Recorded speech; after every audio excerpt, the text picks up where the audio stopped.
Réussir ses études de médecine en 2025, ce n'est plus seulement une question de travailler dur, c'est une question de méthode.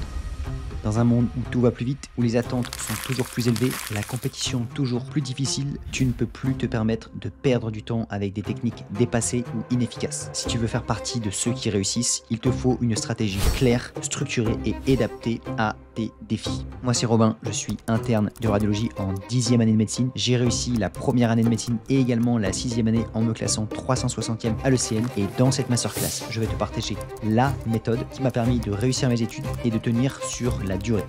Même dans les moments les plus difficiles, ça a fonctionné. Une méthode en 5 étapes qui va t'aider à organiser ton travail, maximiser ton efficacité et surtout garder la motivation sur le long terme et à prendre du plaisir dans tes révisions. Prépare-toi bien car cette vidéo peut changer ta façon de travailler et peut-être ton avenir. Alors c'est parti. Donc premièrement, pourquoi avoir une bonne méthode de travail est essentiel. Si tu veux progresser rapidement et atteindre tes objectifs, il te faut une méthode claire et structurée. Sans un plan solide, tu risques de perdre du temps, te démotiver ou bien de stagner. Une bonne méthode, c'est ton allié pour gagner du temps, pour mieux retenir et pour éviter la procrastination. Donc, j'ai découpé ce processus en 5 étapes qui vont te permettre de suivre ces 5 étapes une par une et de voir clair sur comment tu vas vraiment enfin réussir ton année. La première étape du processus, elle est extrêmement simple, c'est de définir clairement tes objectifs de 1 et de 2, de savoir pourquoi ces objectifs sont vraiment importants pour toi. C'est très difficile de réussir sur le long terme, d'être motivé, d'être déterminé si on ne sait pas exactement ce qu'on veut faire et pourquoi on veut le faire. Donc, je t'invite dans un premier temps, et bien sûr que tous les étudiants en médecine, leur objectif c'est de réussir ses études, de terminer dans le top 500, ça c'est une première partie de l'objectif, mais plus ton objectif va être clair et plus tu vas savoir profondément pourquoi tu veux faire ça, mieux tu réussiras à te dépasser et aller au bout de tes limites. Parce que dans les moments faciles, lorsque c'est le début de l'année, lorsque tu es motivé, tu vas réussir à tenir, tu vas réussir à travailler, mais lorsque tu vas en avoir marre, lorsque tu vas être dépassé, il va absolument falloir avoir une étoile, un phare dans la nuit qui va te permettre de te guider. Et donc ça, c'est indispensable. Moi, personnellement, ce que j'ai fait, c'est que j'ai sur mon ordinateur une note, ou bien tu peux avoir un cahier, un post-it, peu importe. Vaut mieux avoir un petit peu plus qu'un post-it, mais réussir à prendre le temps de marquer vraiment quels sont ton objectif, réussir dans le top 500 pour faire telle spécialité, réussir à avoir ophtalmo, réussir à avoir cardiologie, etc. Peut-être que tu n'as pas une seule spécialité en vue, ou bien si tu es en première année, tu n'as pas uniquement médecine qui est en vue, mais tu vas marquer noir sur blanc ton objectif, et ensuite tu vas te poser 5 fois la question, pourquoi c'est vraiment important pour moi? Je veux le faire car je veux rendre fier ma famille, je veux être fier de moi, je veux être libre, je veux inspirer les gens autour de moi, etc. etc. Trouve des objectifs, trouve des éléments de pourquoi suffisamment grands, suffisamment puissants, qui sont ancrés au fond de toi, pas simplement dire parce que c'est la spécialité la plus demandée, parce que j'ai envie de faire un maximum de je ne sais quoi. Le but, c'est vraiment d'aller au profond de toi et de prendre le temps de réfléchir par rapport à ça. Ce n'est pas quelque chose qui va mettre 5 minutes, ça va pas mettre 10 heures non plus, mais je peux t'inviter à prendre le temps, une demi-journée, de te poser, prendre un journal et d'écrire concrètement ça. Pour moi, c'est une des étapes indispensables avant de se lancer tête baissée. Bien sûr que si tu as commencé l'année, il n'y a pas de problème, mais je t'invite à prendre ce temps-là nécessaire, à mettre sur pause sur la vidéo ou bien à la fin de cette vidéo, de prendre une note, un cahier et d'écrire noir sur blanc tes objectifs et pourquoi c'est important pour toi. À partir du moment où tu as fait ça, à partir du moment où tu as dit pourquoi c'était important, ensuite, forger ton esprit, trouver la bonne mentalité, et je te partagerai cette mentalité plus en détail dans une autre vidéo, notamment toute ma philosophie autour du surétudiant, mais l'objectif, il est double pour moi, pour avoir une bonne mentalité, un bon mindset, pour vraiment réussir ses études, c'est de 1, bien sûr qu'on a un objectif, mais le plus important en fait, c'est pas de se concentrer uniquement sur l'objectif, c'est de se concentrer sur le chemin, se concentrer sur le fait de simplement donner le meilleur de soi-même tous les jours, d'être fier de soi et de continuer à avancer malgré tout, d'avancer, de rester focus sur son objectif et de surtout d'être fier. Si on agit au quotidien en étant fier de soi, en minimisant les regrets et surtout en adoptant une mentalité de croissance dans laquelle on se dit qu'on est capable, tout est possible si on se donne vraiment les moyens de réussir, on est dans un bon état d'esprit pour réussir. Parce que si on doute de soi, si on n'a pas d'objectif qui est vraiment fort, si on n'a pas de pourquoi qui est vraiment fort et on pense qu'on n'en est pas capable et que c'est fait pour les autres, déjà, on se tire une balle dans le pied. Donc c'est vraiment important de partir sur de bonnes bases avant que je vous décrive concrètement en termes de méthode de travail, etc. comment moi j'ai travaillé. Mais je pense que ces études de médecine, ça doit être ou peu importe les études, peu importe les projets, ça doit être une façon de grandir, de travailler sa mentalité, d'être plus résilient, d'avoir plus confiance en soi, plus croyance en ses capacités. Et on va voir, en développant un petit peu cette partie-là, ce n'est pas parce qu'on échoue, ce n'est pas parce qu'on n'a pas exactement les résultats qu'on veut, que c'est une défaite en soi-même. Le plus important, c'est de se dire qu'on a tout donné dans le processus, qu'on est fier de soi, peu importe le résultat. Et à partir du moment où on est dans cet état d'esprit, qu'on veut simplement s'honorer au quotidien, travailler en accord avec les ambitions qu'on a et surtout en accord avec le programme qu'on s'est donné, ensuite, on ne peut pas maîtriser le reste. Et tout ça, ça vient un petit peu de la philosophie stoïcienne, de la philosophie de Nietzsche, mais on essaie de se dépasser à travers les épreuves et de donner le maximum. À partir du moment où on fait ça, déjà, on est bien lancé. Et on va le voir, et on en rediscutera dans la méthode concrète, mais je pense que c'est important de prendre du plaisir dans le processus, de prendre du plaisir au quotidien, parce que sinon, c'est difficile de se dépasser, c'est difficile d'apprécier et de continuer sur le long terme. Donc, apprécier ces méthodes de travail, on en reparlera, mais être dans un environnement dans lequel on se sent bien, dans une routine dans laquelle on se sent bien, et d'orienter également son travail avec un bien-être global. Parce que si on est stressé, si tous les jours on doit se battre pour vraiment terminer les journées, ça va être compliqué, on va être en burn-out et c'est pas l'objectif. L'objectif, c'est, on voit tous les sportifs de haut niveau, tous les gens qui arrivent vraiment à réussir de manière significative, ce sont des gens qui arrivent à se libérer, à se détacher du résultat, à apprécier le processus et à tout donner. Et en fait, paradoxalement, moins on est attaché au résultat, moins on est crispé, moins on porte le poids sur ses épaules, la pression, plus on réussit. Et donc c'est ça, c'est dans cet état d'esprit que j'ai envie de vous pousser, de vous partager. Vous verrez, il va y avoir d'autres vidéos sur la chaîne sur cette philosophie du surétudiant. Et vous allez voir que je suis persuadé que ça va pousser un maximum d'étudiants à avoir des résultats qui vont vraiment devenir exceptionnels. Donc maintenant qu'on a travaillé sur notre objectif, qu'on a fait un petit peu de travail sur le mindset, si vous avez envie de trouver de manière plus détaillée la philosophie, je vous invite à regarder la vidéo dédiée et je vous invite également à rejoindre ma prépa 100% gratuite que j'ai créée pour les étudiants, dans laquelle je partage toute cette philosophie d'avoir des objectifs, des ambitions, mais également de mettre en place des éléments de son quotidien pour se sentir bien, pour croître dans ce processus-là et pour vraiment devenir un surétudiant et apprécier ce processus-là. Bref, passons à la seconde étape qui est de mettre en place maintenant une routine. On ne peut pas espérer mettre en place une bonne méthode de travail, on ne peut pas espérer vraiment réussir significativement si on n'a pas un cadre, si on n'a pas un plan d'action que l'on suit. Vous allez voir que je fais vraiment la différence entre la routine et ensuite le planning de révision / méthode de travail. Parce que il faut simplement organiser sa journée type, sa semaine type, et ensuite à partir du moment où sa semaine type elle est organisée, on verra avec la méthode de time blocking, ensuite on va pouvoir mettre dans ces différents créneaux de deep work nos séances de révision, nos séances de travail qu'on va orchestrer. Mais avant ça, il faut absolument avoir vraiment une journée type, une semaine type exceptionnelle. Donc moi personnellement, quand j'étais en 6e année, je m'étais créé une routine que je répétais du lundi au samedi et ensuite dimanche j'avais un jour de repos, enfin une demi-journée de repos. Je travaillais le dimanche matin de 8h à midi, mais sinon du lundi au samedi c'était toujours les mêmes journées et j'ai répété ça encore et encore. J'appréciais cette journée-là, j'appréciais cette routine, on va le voir. J'ai intégré un petit peu de sport, etc., etc. Mais le fait de répéter au quotidien cette routine m'a permis d'avoir des résultats qui étaient exceptionnels.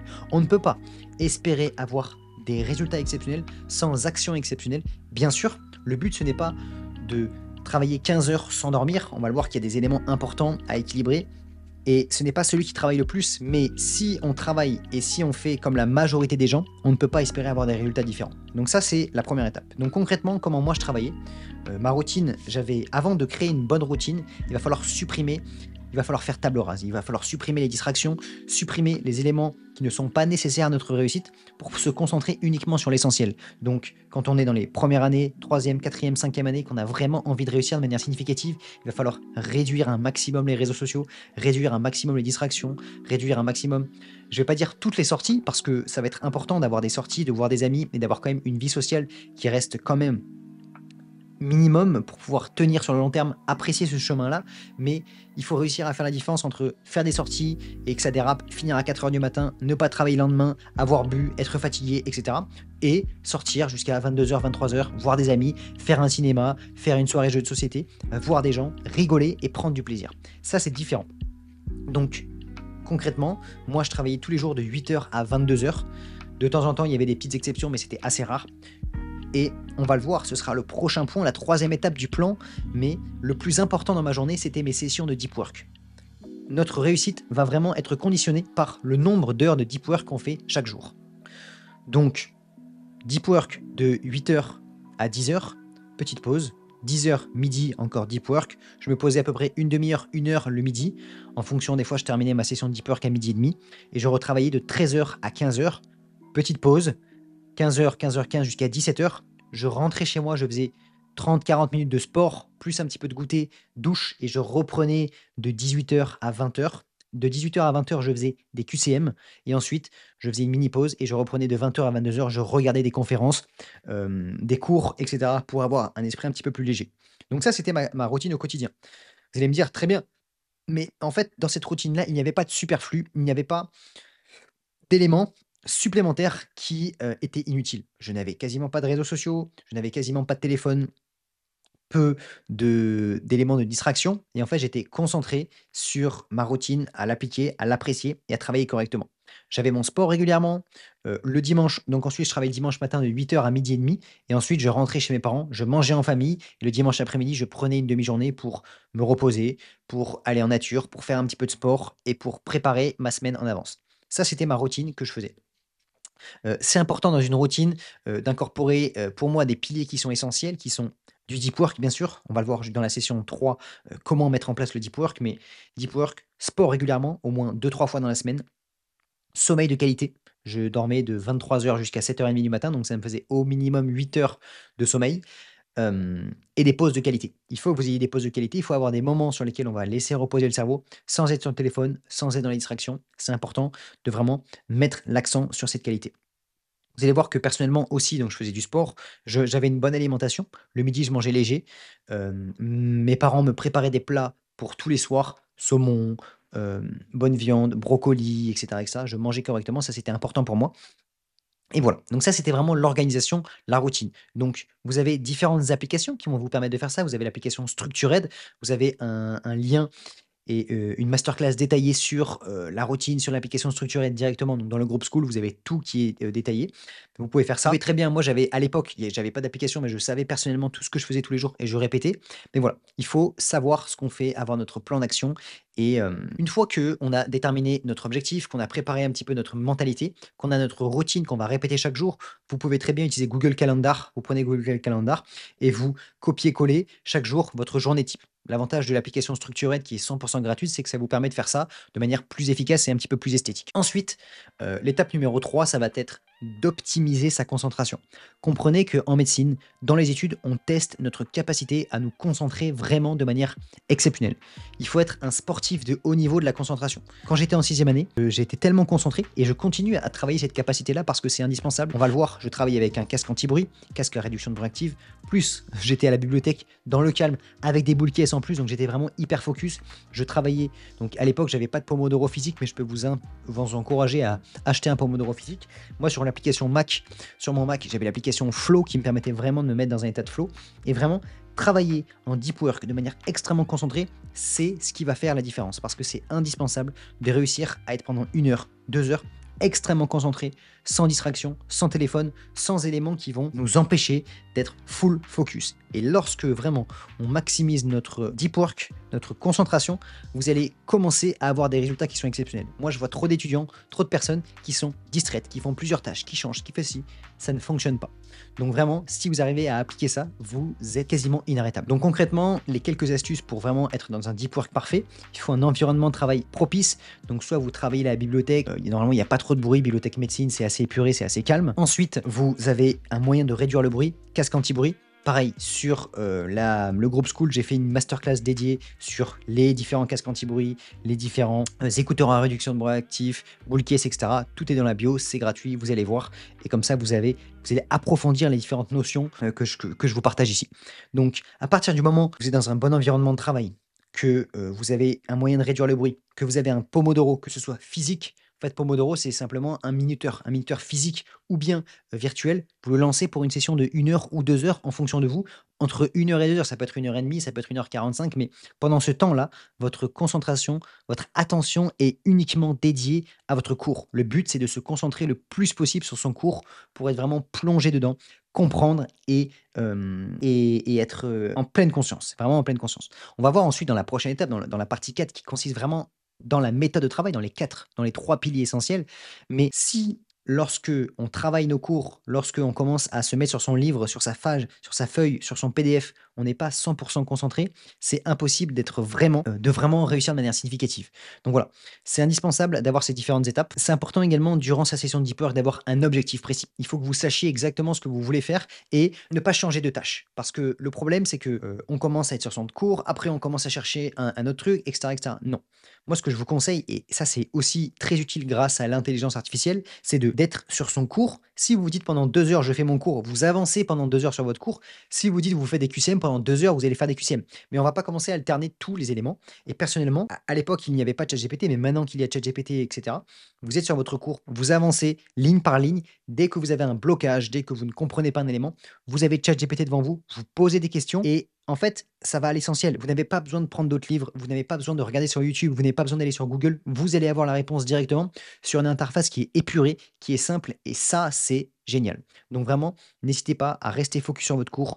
On va le voir, il faut mettre l'accent sur la compréhension et pour vraiment mettre l'accent sur la compréhension, vous avez besoin de l'intelligence artificielle gratuit, Perplexity, ChatGPT, Notebook LM. Vous avez ces 3 outils que je détaille, que j'explique des tutoriels dédiés sur le lien School, encore une fois. Mais ce que je veux vous dire, c'est que il faut être 100 sur son cours, il faut avoir une seule et même tâche et arrêter le multitâche, faire une seule chose et la faire parfaitement. Voilà.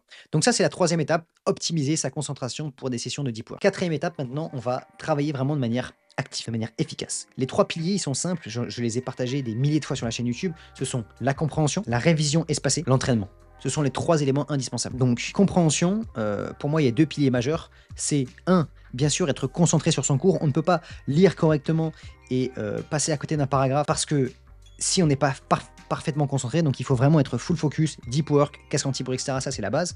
Et ensuite, il faut réussir à voir son cours en fait comme un ensemble de concepts, de problèmes. Il faut démystifier et vraiment déconstruire tous les concepts du cours parce qu'il faut voir le cours comme un grand puzzle mis un petit peu dans tous les sens et pour commencer à le ranger ce puzzle, il va falloir déjà d'abord faire des petits tas qui se ressemblent et donc on avance, on comprend ce concept, on pose des questions à l'intelligence artificielle. Une fois qu'on a bien compris ça, on passe à l'étape suivante. Mais vraiment, c'est que des petits éléments de cours qui sont que des petits éléments de compréhension. On comprend ça, on a compris ça, on a compris ça. Et à partir du moment où on a vu une première fois son cours, et on va le voir, moi personnellement, je conseille de voir plusieurs fois ses cours, au moins 3-4 fois. Et à chaque lecture de cours, on va avoir un objectif différent. Et dans la première lecture, l'objectif principal, c'est d'avoir une vision d'ensemble dans ce cours, de déconstruire les différents concepts pour vraiment démystifier le cours. À partir du moment où on a démystifié une seule fois le cours et qu'on n'a pas essayé d'apprendre par cœur, c'est exactement ce que je vous ai partagé dans ma dernière vidéo sur la méthode de travail, mais sur comment apprendre un cours par cœur. Mais pour pouvoir apprendre un cours par cœur, il faut d'abord faire 1 ou 2 lectures sur lesquelles on a vu une vision d'ensemble sur son cours, on a décomplexé tous les concepts. Et à partir du moment où on a bien compris ça, qu'on l'a fait 1 fois, 2 fois, en ayant toute cette vision, qu'on a mis toutes les pièces du puzzle dans le bon sens, on va pouvoir les imbriquer. Mais avant de vouloir les imbriquer, il faut qu'on les ait identifiés, il faut qu'on les ait compris. Donc première étape indispensable avant tout, c'est la compréhension. Vous utilisez ChatGPT, vous utilisez tous les outils d'IA pour leur poser des questions, pour leur demander de reformuler. Travaillez également comme un professeur en essayant d'expliquer les concepts à des gens imaginaires. Mais si vous faites tous ces éléments-là au fur et à mesure, vous allez vraiment réussir à comprendre, assimiler votre cours et avoir une vision d'ensemble. À partir de ce moment-là, on va pouvoir apprendre par cœur. Pour pouvoir apprendre par cœur, vous avez différents éléments. Vous allez soit faire des QCM qui vont commencer à vous cibler les éléments précis du cours qui sont demandés et le fait de vous entraîner à essayer de les restituer, c'est important. Donc, ça vous permet de commencer à apprendre par cœur. Vous pouvez également transformer ces petites parties de cours qui sont sous forme de questions-réponses en révision active. Donc, on vous dit, vous devez apprendre par exemple la liste des, je sais pas, des 5 étiologies d'endocardite. Ben, qu'est-ce que vous faites? Vous allez vous faire une petite question où vous marquez quelles sont les 5 étiologies d'endocardite. Ça, c'est sur un Anki, par exemple, au recto de la carte, et après au verso, vous avez la réponse. Ou bien vous faites la méthode Toggle que j'ai partagée, mais dans tous les cas, il faut vraiment, si vous voulez apprendre des éléments par cœur, soit vous entraîner dessus de manière active, soit les transformer en questions-réponses. Ça, c'est extrêmement puissant parce que ça vous permet vraiment d'aller chercher dans votre mémoire l'information. Donc ça, c'est travailler de manière active, c'est faire des QCM, faire des entraînements ou bien transformer tous ces cours en questions-réponses. Vous avez soit Anki, je ferai une vidéo dédiée sur la chaîne, également sur le groupe School sur Anki. Vous avez également sur le groupe School la masterclass de 20 minutes sur comment prendre des notes de manière active sur Notion, comment transformer tous vos cours de manière active sur Notion. Mais ça, c'est extrêmement puissant. Et ensuite, la 3e étape, mais qui s'imbrique avec les 3 autres, c'est évidemment, on l'a vu, revoir plusieurs fois ses cours. Et chaque lecture a un besoin et une intention. Première lecture, on a dit compréhension et vision d'ensemble sur le cours. Deuxième lecture, balisage du cours et finir la compréhension des éléments les plus complexes et surtout, une fois qu'on l'a vu une fois, on commence un petit peu à comprendre son cours et quand on le revoit une deuxième fois, on le voit sous un angle différent et donc ça, c'est important d'avoir cette deuxième lecture-là et ensuite, à partir du moment où on a balisé, on s'est dit: «OK, ça, c'est à apprendre par cœur. Ça, c'est bon, j'ai compris». Donc vous avez, à votre deuxième lecture, vous avez fini de tout comprendre, fini de voir ce que vous n'avez pas assimilé et ce qui est un petit peu difficile et que vous avez balisé. Vous allez pouvoir faire votre troisième lecture sur laquelle vous transformez tout en questions-réponses. Vous commencez à apprendre par cœur et après, à partir de la quatrième lecture, là, on commence vraiment à apprendre par cœur les éléments nécessaires. Mais ça sert à rien de le faire avant parce que vous n'allez pas pouvoir le retenir. Vous allez commencer à stresser parce que vous oubliez. Vous allez passer encore plus de temps alors que c'est vraiment une erreur. Donc ça, c'est vraiment les trois piliers, comment les mettre en place et c'est indispensable. Ensuite, après, il y a beaucoup d'étudiants qui me disent: «OK, mais c'est quoi le planning de révision? Qu'est-ce que je fais? Combien de fois je fais mes cours?» Quand vous êtes en première année, c'est très simple. Moi, j'avais fait la méthode DJ, il y a une vidéo dédiée, il y a une vidéo dédiée sur le groupe School, sur la chaîne YouTube, il y a plein de choses, n'hésitez pas. Mais méthode DJ, ça me permettait de voir minimum 5-6 fois mes cours de manière organisée, en sachant parfaitement comment le faire et je me prenais pas la tête. En sixième année, il y avait trop de cours et donc c'était difficile de faire ça. Du coup, ce que je faisais, c'est que je le voyais le jour J et le lendemain. Donc comme ça, j'avais mes 2 éléments de compréhension assez rapprochés. Au moins, je décomplexifiais un maximum le cours et j'avais une bonne vision d'ensemble et à partir du moment où je le révisais le week-end, donc je faisais le jour J le lendemain, puis le week-end. Le week-end, je commençais vraiment à transformer mes cours en Notion, en questions-réponses. Moi, personnellement, j'ai fait mes Notion, donc du coup, le week-end, je commençais à transformer les parties du cours nécessaires en questions-réponses et ensuite, quand j'étais proche des examens, là, à ce moment-là, je commençais vraiment à me refaire mon Notion en mode par cœur. Et donc là, au moins, les 2 premières lectures, elles sont indispensables pour comprendre et pour avoir cette vision d'ensemble sur le cours. Et après, je commençais à transformer en questions-réponses. Et ensuite, proche des examens, je commençais à apprendre par cœur. Mais inutile d'apprendre par cœur quand on est trop loin des examens, parce que le plus important d'abord, c'est de comprendre, c'est d'assimiler son cours et de pouvoir faire des liens entre les différents cours. C'est ça la base. Et après, des QCM, je commençais à en faire dès la fin de la deuxième lecture pour commencer à me dire: «OK, je sais, j'ai compris mon cours, j'ai balisé mon cours, je sais ce qu'il faut apprendre, je sais ce qu'il faut juste comprendre». Et ensuite, je commence à m'entraîner pour savoir ce qu'on me demande.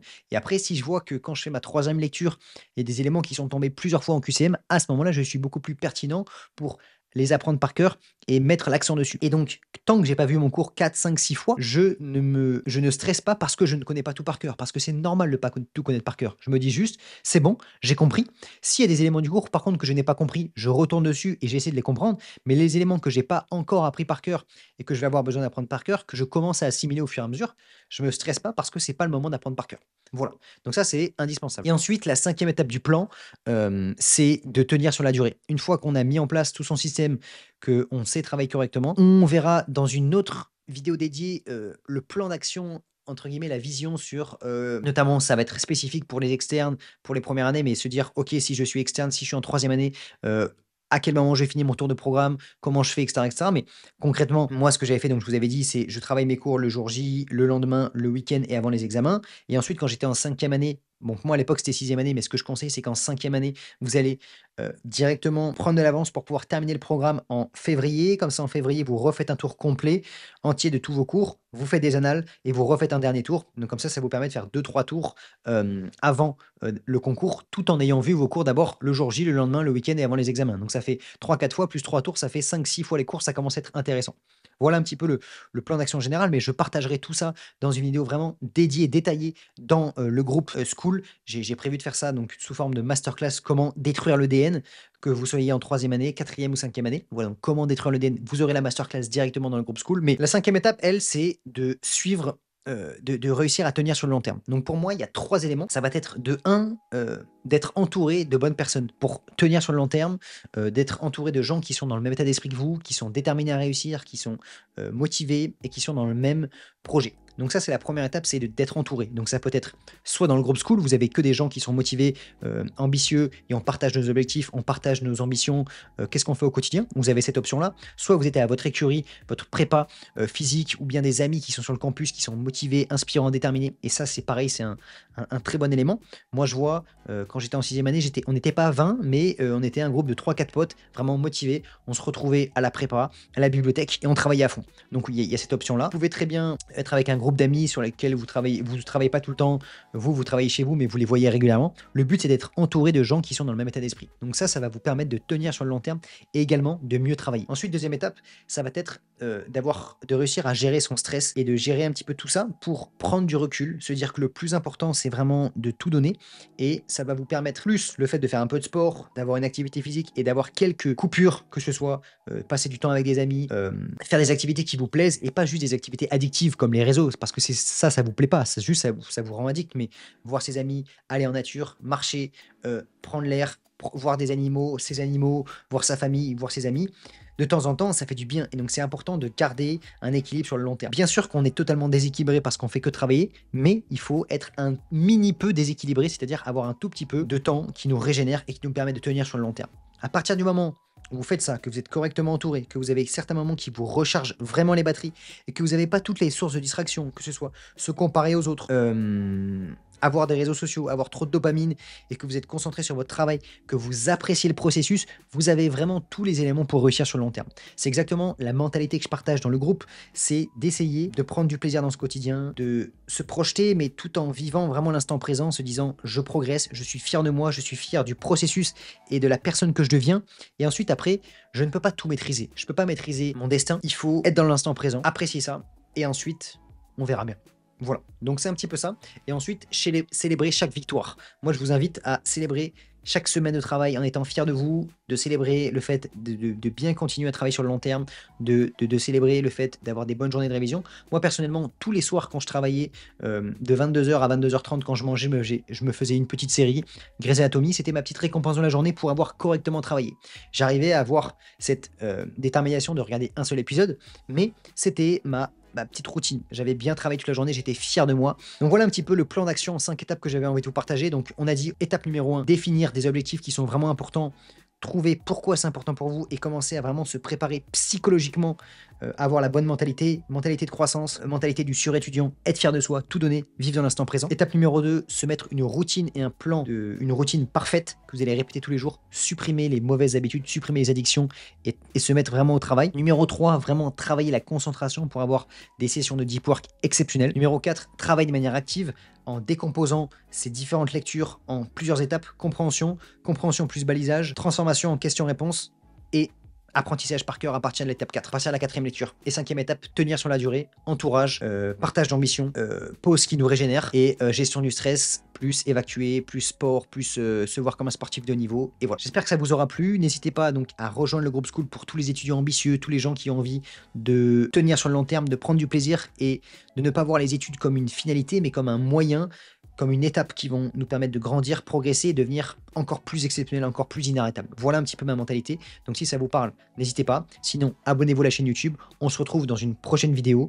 Et la clé, c'est la régularité, de prendre du plaisir. Et c'est ce qui te permettra de transformer tes efforts en résultats concrets. Voilà, je te souhaite de bonnes révisions. C'était Robin. À la prochaine.